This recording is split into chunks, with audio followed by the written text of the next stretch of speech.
بسم اللہ الرحمن الرحیم۔ ناظرین السلام علیکم ورحمۃ اللہ۔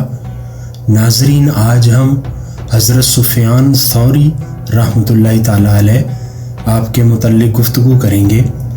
ناظرین، ابو عبداللہ امام سفیان ثوری رحمۃ اللہ تعالیٰ علیہ فقیہ محدث، جنہوں نے ضبط و روایت میں اس قدر شہرت پائی کہ شعبہ بن حجاج، سفیان بن عینیہ اور یحییٰ بن معین جیسے محدثین نے آپ کو امیر المومنین فی الحدیث کے لقب سے سرفراز کیا۔ ان کے زہد و ورع اور ثقافت پر سب کا اتفاق ہے۔ جن ائمہ فقہ و حدیث کو زمرہ تبع تابعین کا گل سر سید کہا جاتا ہے، ان میں ایک نام سفیان ثوری رحمۃ اللہ تعالیٰ علیہ کا بھی ہے۔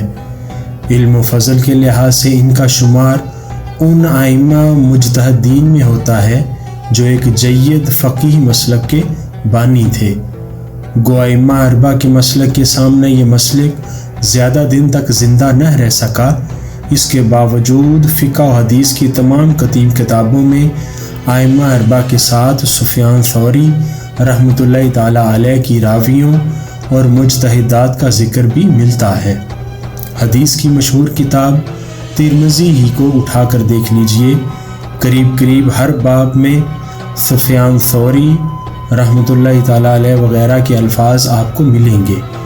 اس عہد میں جن بزرگوں کو قرآن اور اس کی تفسیر و تعویل سے خاص شغف تھا اور جنہوں نے اس فن میں اپنی تحریری یادگاریں بھی چھوڑیں، ان میں امام موصوف بھی تھے۔ تذکرہ نگاروں نے امام کو بحیثیت فقیہ اور محدث تو پیش کیا ہے، مگر طبقات المفسرین میں ان کا شمار نہیں کیا، حالانکہ اس فن میں ان کا کارنامہ سفیان بن عینیہ، وکیع بن جراح، اسحاق بن راہویہ سے کم نہیں تھا۔ آپ کا نام و نسب اور ولادت کچھ اس طرح سے ہے: سفیان نام، ابو عبداللہ کنیت۔ ان کے سلسلہ نسب میں ایک نام ثور بن مناہ آتا ہے، اسی کی نسبت سے وہ ثوری کہلاتے ہیں۔ با اختلاف روایت ان کی ولادت سلیمان ابن عبد الملک کے زمانہ خلافت میں سنہ 96-97 ہجری بمطابق 715 عیسوی میں ہوئی۔ بعض لوگوں نے ان کا سن ولادت 95 ہجری بھی لکھا ہے۔ علم و فضل کے لحاظ سے ان کا خاندان کوفہ کے معروف خاندانوں میں تھا۔ ان کے والد سعید بن مسروق خود صاحب علم و فضل تھے، خاص طور پر حدیث نبوی صلی اللہ علیہ وآلہ وسلم کی تحدیث و روایت میں وہ معروف تھے۔ عام ارباب تذکرہ رجال نے ان کی توثیق کی ہے۔ حافظ ابن حجر نے تہذیب و تہذیب میں مستقلاً ان کا ترجمہ لکھا ہے۔ بعض واقعات سے پتہ چلتا ہے کہ ان کی والدہ بھی نہایت عفت مآب، پاکیزہ سیرت اور صاحب علم خاتون تھی۔ سفیان کہتے ہیں کہ میں نے ایک بار رات کو آسمان پر نگاہ اٹھائی تو معلوم ہوا کہ میرا دل پہلو میں نہیں ہے۔ اس کیفیت کا ذکر میں نے اپنی والدہ سے کیا تو بولی، معلوم ہوتا ہے کہ تم نے آسمان پر حیرت پذیری اور غور و فکر کی غرض سے نگاہ نہیں ڈالی، بلکہ تمہارا مقصد صرف لہو و لعب تھا۔ والدین کے علاوہ ان کے 2 بھائی عمر مبارک کا بھی شمار اہل علم میں ہوتا ہے۔ حافظ ابن حجر اور خطیب نے ان کے حالات لکھے ہیں۔ مشہور امام حدیث اعمش مبارک بن سعید سے اپنی مجلس درس میں حد درجہ شگفتہ رکھتے تھے۔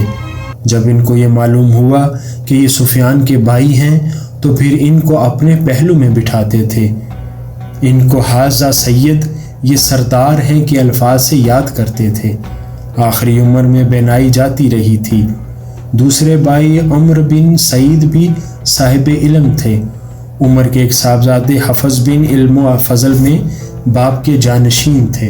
امام سفیان نے کوفہ میں آنکھ کھولی، جو حرمین کے بعد علوم دینیہ کا سب سے بڑا مرکز تھا۔ خاص طور پر فقہ و حدیث کے تو بے شمار حلقہ ہائے درس قائم تھے۔ ماشاءاللہ گھر کا ماحول بھی قال اللہ اور قال الرسول کی صدا سے پرشور تھا۔ روح پرور ماحول میں ان کی تعلیم و تربیت شروع ہوئی۔ نیک بخت ماں نے ان کو محض حصول علم کی ترغیب ہی نہیں دی بلکہ ان کو یہ نصیحت بھی کی کہ یہ علم ان کے اخلاق و کردار کے سنوارنے کا سبب ہو، ان کے بگاڑنے کا سبب نہ ہو، وہ عبادت ہو، تجارت نہ ہو، ان کا یار ہو، مار نہ ہو۔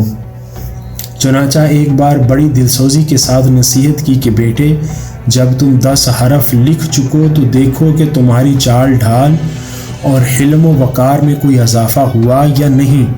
اگر اس سے کوئی اضافہ نہیں ہوا تو سمجھ لو کہ علم نے تم کو کوئی فائدہ نہیں پہنچایا۔ والدہ کی اس نصیحت کو انہوں نے زندگی بھر حرز جاں بنائے رکھا، جس کی شہادت ان کی پوری زندگی سے ملتی ہے۔ والدین کی تعلیم و تربیت کے علاوہ کوفہ کے تمام ممتاز شیوخ حدیث و فقہ سے انہوں نے استفادہ کیا تھا۔ کوفہ میں اس وقت جن تابعین کی مجلس درس ان کو دستیاب تھی، ان میں امام اعمش اور ابو اسحاق سبیعی سر فہرست تھے۔ ان دونوں بزرگوں سے انہوں نے پورا فائدہ اٹھایا۔ خاص طور پر امام اعمش کی روایت کے وہ بہت بڑے امین تھے۔ امام وقت یحییٰ بن معین فرماتے تھے، سفیان ثوری اعمش کی روایتوں کے سب سے بڑے جاننے والے تھے۔ امام سفیان اور امام شیبہ تقریباً ہم عصر ہیں، اور دونوں بزرگوں کو امامت فی الحدیث کا درجہ حاصل ہے، مگر ان دونوں کی کچھ جدا جدا خصوصیتیں ہیں۔ اس لیے خطیب نے امام شیبہ اور امام سفیان کی امتیازی خصوصیات کے ذکر کے لیے ایک الگ باب باندھا ہے۔ امام شیبہ کی خصوصیات کا ذکر انہوں نے پہلے بھی کیا۔ یہاں امام سفیان کی خصوصیات کا ذکر کرتے ہوئے بتاتے ہیں، ابن قطان کہتے تھے کہ میری نظر میں امام شیبہ سے بڑا اور محبوب آدمی دوسرا نہیں ہے، لیکن جب امام سفیان اور ان میں اختلاف ہوتا ہے تو میں امام سفیان کی روایت کو لیتا ہوں۔ یہ بھی فرمایا کرتے تھے کہ سفیان امام شیبہ سے زیادہ اثبت ہیں اور رجال کے عالم ہیں۔ امام ابو حنیفہ ان کے فضل و کمال کے حد درجہ معترف تھے۔ ایک بار فرمایا کہ اگر وہ تابعین کے عہد میں بھی ہوتے تو بھی ان کا ایک خاص مقام ہوتا۔ ایک دفعہ امام کے پاس ایک شخص آیا اور بولا کہ آپ نے سنا نہیں کہ سفیان ثوری نے کیا روایت کی ہے؟ امام ابو حنیفہ نے فرمایا، کیا تم چاہتے ہو کہ میں یہ کہوں کہ سفیان حدیث کی روایت میں غلطی کرتے ہیں؟ اگر سفیان ابراہیم نخعی جو امام ابو حنیفہ کے استاد الاساتذہ ہیں کے زمانے میں ہوتے تو بھی لوگ حدیث میں ان کے محتاج ہوتے۔ اسی طرح امام احمد بن حنبل نے بھی ان کے علم و فضل کا بڑی وسعت قلب کے ساتھ احترام کیا ہے۔ ابن مہدی فرماتے تھے کہ میں نے امام مالک سے عاقل، عبداللہ بن مبارک سے زیادہ امت کا خیر خواہ، امام شیبہ سے زیادہ متکشف اور امام سفیان ثوری سے زیادہ حدیث کا جاننے والا نہیں دیکھا۔ امام نسائی کہا کرتے تھے کہ وہ اس سے زیادہ بلند تھے کہ ان کی توثیقی کی جائے۔ امام مالک فرماتے تھے کہ عراق ہم پر درہم و دینار کی بارش کرتا تھا، اس نے سفیان کے بعد علم کی بارش شروع کر دی۔ امام سفیان ثوری رحمۃ اللہ تعالی علیہ کی ذات علم و عمل دونوں کا مجموعہ تھی۔ ان کے بارے میں یہ فیصلہ کرنا مشکل ہے کہ ان کا مرتبہ علم و فضل کے لحاظ سے زیادہ بلند تھا یا سیرت و کردار کے اعتبار سے۔ جس طرح ان کا علم و فضل تبع تابعین میں ہر کے دماغ کے نزدیک مسلم تھا، اسی طرح ان کی سیرت و کردار کا نقش بھی ہر دل پر بیٹھا ہوا تھا، اور اس میں ان کی فطری سلامت روی کے ساتھ ان کی والدہ کی تربیت کو بھی بڑا دخل تھا۔ جیسا کہ ابتدا میں انہوں نے ان کو نصیحت کرتے ہوئے کہا تھا کہ بیٹا، علم کے ذریعے تمہاری سیرت سنورنی چاہیے۔ ان کے سیرت و کردار کی ایک جھلک اس خط سے ملتی ہے جو انہوں نے اپنے ایک شاگرد کے نام لکھا تھا۔ اس خط کا خلاصہ کچھ یہ ہے، وہ لکھتے ہیں کہ تم جس زمانہ میں ہو یہ وہ زمانہ ہے جس سے نبی صلی اللہ علیہ وآلہ وسلم کے صحابہ پناہ مانگتے کہ وہ یہ زمانہ پائیں، اور قدامت کی وجہ سے انہیں وہ کچھ حاصل تھا جو ہمیں حاصل نہیں ہے۔ پھر امور خیر میں قلت علم، قلت صبر اور قلت اوان، لوگوں کی فساد انگیزی اور دنیا کی گندگی اور ناپاکی کے باوجود ہم نے جس زمانہ کو پایا ہے، پس تم پر واجب ہے کہ گمنامی کی زندگی بسر کرو کہ یہ زمانہ گمنامی ہی کے لیے موزوں ہے۔ تم پر لازم ہے کہ گوشہ نشینی کی زندگی اختیار کرو اور لوگوں سے ملنا جلنا کم رکھو۔ پہلے زمانہ میں لوگ ملتے تھے تو ایک دوسرے کو فائدہ پہنچانے کی کوشش کرتے تھے، لیکن اب وہ صورت نہیں رہی۔ بس راہ نجات یہی ہے کہ ترک تعلق کے اصول پر عمل کیا جائے، اور ہاں خبردار، عمرا کا کرب نہ اختیار کرنا، نہ ان سے کسی معاملہ میں اختلاط روا رکھنا، خبردار مبتلا فریب نہ ہونا۔ تم سے کہا جائے گا کہ اس شخص کی سفارش کر دیجئے، مظلوم کی دستگیری کیجئے، ظلم کے مٹانے کی صحیح کیجئے۔ یاد رکھو یہ سب باتیں ابلیس کے فریب کاریاں ہیں۔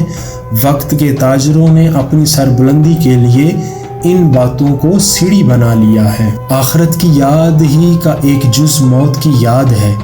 موت کی یاد آدمی کی آنکھوں سے غفلت کے بہت سے پردے اٹھا دیتی ہے اور اس کو دنیا میں غرق ہونے سے بچاتی ہے۔ اسی لیے حدیث میں آیا ہے، جس کا ترجمہ ہے لذتوں کو ختم کرنے والی، یعنی موت کو کثرت سے یاد رکھو۔ امام سفیان کے دل میں اس کی یاد کی اتنی سوزش رہتی تھی کہ ان کے پاس بیٹھنے والے بھی اس کی تپش محسوس کرتے تھے۔ قبیصہ بیان کرتے ہیں کہ میں جب بھی امام سفیان کے پاس بیٹھتا تھا تو موت کی یاد تازہ ہو جاتی تھی۔ ان سے زیادہ میں نے کسی کو موت کو یاد رکھنے والا نہیں دیکھا۔ علم دین کا حصول اتنا مشکل کام نہیں ہے جتنا مشکل اس کی ذمہ داری سے عہدہ برا ہونا ہے۔ امام سفیان میں علم و فضل جس جد و جہد سے حاصل کیا تھا، اسی اعتبار سے اس کی ذمہ داری کو بھی انہوں نے ادا کیا۔ انہوں نے اپنے علم کو منفعت کا نہیں، خلق خدا کی ہدایت کا ذریعہ بنایا۔ وہ اس ذمہ داری سے ہر وقت گراں بار رہتے تھے کہ اگر میں کچھ نہ جانتا تو میرا غم کچھ کم ہوتا۔ ان کی والدہ نے ابتدائی عمر ہی میں یہ نصیحت کی تھی کہ تمہارا علم تمہاری سیرت و کردار کے سنوارنے کا سبب ہو، چنانچہ انہوں نے اس کا پورا حق ادا کیا۔ علم کی ذمہ داری کا احساس دلاتے ہوئے ایک شاگرد کو لکھتے ہیں کہ علم حاصل کرو، اور جب علم حاصل کر چکو تو اس کی رکھوالی کرو، اسے ہنسی مذاق اور کھیل کود سے مخلوط نہ کرو، کیونکہ اس طرح دل کی دنیا سونی ہو جاتی ہے۔ بائیں ہمہ علم و فضل شہرت اور نیاز مندی کو پسند نہیں کرتے تھے۔ فرماتے تھے میں چاہتا ہوں کہ ایسی جگہ چلا جاؤں جہاں مجھے کوئی پہچانتا نہ ہو۔ امام سفیان ثوری کا ائمہ مجتہدین میں بھی شمار ہوتا ہے۔ کہا جاتا ہے کہ معاصر فقہا میں حلال و حرام کے مسائل کو ان سے زیادہ جاننے والا کوئی اور نہ تھا۔ علم وراثت میں بھی سند سمجھے جاتے تھے۔ ان کی وفات 161 ہجری 778 عیسوی میں ہوئی۔ مہدی کی ناراضی کے بعد وہ مصر چلے گئے تھے۔ بصرہ میں ان کا قیام زیادہ تر یحییٰ بن سعید اور الحسین بن منصور کے یہاں ہوتا تھا، مگر آخر میں مشہور محدث عبد الرحمن بن مہدی کے مکان میں چلے آئے تھے۔ اسی غربت قدہ میں اس پیکر علم و عمل نے سنہ 161 ہجری میں وفات پائی۔ امام ذہبی لکھتے ہیں، جس کا ترجمہ ہے کہ ان کا انتقال بصرہ میں مہدی سے روپوشی کی حالت میں ہوا۔ روپوشی کی وجہ یہ ہوئی کہ وہ غیر معمولی طور پر حق گو واقع ہوئے تھے اور اس کے اوپر تنقید کرتے تھے۔ ابن مہدی ان کی وفات کا حال بیان کرتے ہیں، جس رات ان کی وفات ہوئی اس رات انہوں نے نماز کے لیے کئی بار وضو کیا۔ جب صبح ہونے لگی تو مجھ سے کہا کہ ابن مہدی میرا چہرہ زمین پر رکھ دو، اب میں کچھ دیر کا مہمان ہوں۔ یہ جملہ بھی بار بار زبان پر تھا کہ موت کی تکلیف کس قدر سخت ہوتی ہے۔ ابن مہدی لپکے ہوئے حماد بن زید کو اطلاع کرنے گئے کہ راستے میں ان سے ملاقات ہو گئی۔ وہ اپنے اصحاب کے ساتھ خود ہی آ رہے تھے۔ ابو سلمہ اور حماد ان کے سرانے کھڑے تھے۔ حماد نے کہا کہ آپ کو خوشخبری ہو کہ آپ جس بات سے ڈرتے تھے اس سے نجات پا گئے۔ غالباً گرفتاری و قتل کی طرف اشارہ ہے اور اب اپنے رب غفور کے حضور میں جا رہے ہیں۔ ابو سلمہ سے مخاطب ہو کر فرمایا کہ تم کو امید ہے کہ مجھ جیسے آدمی کی مغفرت ہو جائے گی؟ ابو سلمہ نے کہا کہ اس میں کیا تعجب ہے، اس سے ان پر ایک بشاشت طاری ہو گئی، غالباً اس کے بعد ہمیشہ کے لیے خاموش ہو گئے۔ آپ فرماتے تھے کہ جب علماء میں فساد اور بگاڑ پیدا ہو جائے تو ان کی اصلاح کون کر سکتا ہے؟ ان کا بگاڑ دنیا کی طرف ان کا میلان ہے، اور دین کے طبیب ہیں اور روپیہ پیسہ مرض ہے، تو جب طبیب خود ہی مرض کو پالنے پر تل جائے تو اس کا علاج کون کر سکتا ہے؟ اگر میں جانتا کہ لوگ علم رضا الہی کے لیے طلب کرتے ہیں تو خود ان کے گھر جا کر ان کو تعلیم دیتا، لیکن لوگ اس لیے علم حاصل کرتے ہیں کہ ان کو لوگوں میں مقبولیت حاصل ہو۔ اور فرمایا کہ جب کوئی خدا سے تقوی اختیار کرنے کے لیے علم حاصل کرتا ہے تو اس جذبہ ہی کی وجہ سے دوسروں پر اس کو فضیلت ہوتی ہے۔ علماء 3 طرح کے ہوتے ہیں، ایک وہ عالم جو اللہ کو پہچانتا ہے اور اس کے احکام و اوامر کو بھی، اس کی علامت یہ ہے کہ وہ خدا سے ڈرتا ہے اور اس کے اوامر اور حدود کا لحاظ کرتا رہے۔ دوسرے وہ عالم جو اللہ کو پہچانتا ہے مگر اس کے اوامر سے ناواقف ہے، اس کی علامت یہ ہے کہ خدا سے ڈرتا تو ہو مگر اس کے اوامر کی اچھی طرح پرواہ نہ کرتا ہو۔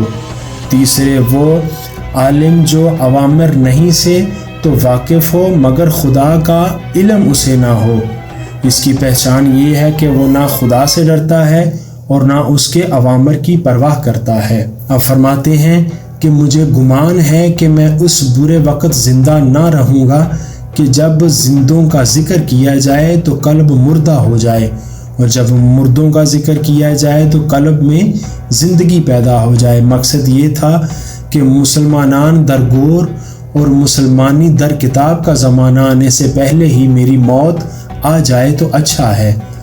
بڑے افسوس کے لہجے میں فرماتے تھے کہ اے اللہ، جانوروں کو جب چرواہا ڈانٹتا ہے تو اس ڈانٹ کا اس پر اثر پڑتا ہے اور فوراً اپنی خواہش سے باز آ جاتا ہے، لیکن میں تیری کتاب کی ہدایتوں اور وعیدوں کا اپنی خواہش نفس پر کوئی اثر نہیں دیکھتا۔ فرمایا کہ میں پسند کرتا ہوں کہ علم دین کے طلب کرنے والے اچھے حال میں رہیں، اس لیے کہ اگر وہ محتاج اور ذلیل ہوں گے تو ان کو آفتوں اور لوگوں کی زبان درازیوں کا سب سے زیادہ سابقہ پڑے گا۔ فرمایا کہ حضرت عیسیٰ علیہ السلام سے کسی نے نصیحت کی خواہش کی تو فرمایا کہ اس پر نظر رکھو کہ تمہاری روٹی کہاں سے آتی ہے۔ پھر فرمایا مریض کا اپنے کسی بھائی سے اپنا حال کہنا خدا کا شکوہ نہیں ہے۔ فرمایا کہ اپنے اسی بھائی کی دعوت قبول کرو جس کا کھانا کھانے کے بعد تمہارے دل میں صلاح پیدا ہونے کی امید ہو۔